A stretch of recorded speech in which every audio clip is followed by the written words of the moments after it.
আজকে তো 1 জানুয়ারি, সবাই জানো। সেই 5 জানুয়ারিতে সেলিব্রেট করতে সকাল সকাল বেরিয়ে পড়েছি সায়েন্স সিটির উদ্দেশ্যে। আমি আর সোনু বসে গল্প করছি, বলছে কখন পৌঁছাবো। আমি বললাম ঠিক পৌঁছে যাব, একটু বসো। এই তো বসলাম, সবে পৌঁছে যাব ঠিক। তার তো আর ধৈর্য ধরে না, কখন পৌঁছাবো বলছে। তখন আমি বললাম দেখো এই তো আমরা এসেই গেলাম সায়েন্স সিটি। দেখো কত সুন্দর লাগছে সায়েন্স সিটিটাকে, আমার তো ভীষণ ভালো লাগছে। আর আজ আবার 1 জানুয়ারি, প্রচণ্ড ভিড় হয়েছে। আর দেখো কত সুন্দর লাগছে। আর এখানে অনেক বাচ্চারা খুব আনন্দ করছে, ভীষণ ভীষণ আনন্দ করছে, বড়রাও আনন্দ করছে। তার মধ্যে সোনু আবার আমাকে এখানে বলছে এটা কি ওটা কি, আমি তাকে বলছি।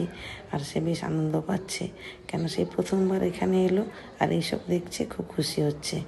তারপর ওদিকে চলে গেলাম টাইম মেশিনের কাছে। আমরা গিয়ে আমি তো বলছি ওকে যে দেখো এটা টাইম মেশিন, কিন্তু সত্যি কথা বলতে কি আমি এর ভেতরে কোনোদিন প্রবেশ করিনি, জানি না ভেতরে কীরকম অনুভূতি। কিন্তু যখন গেলাম দেখলাম, খুব সুন্দর লাগলো। তোমরাও যাও, দেখো, ভালো লাগবে।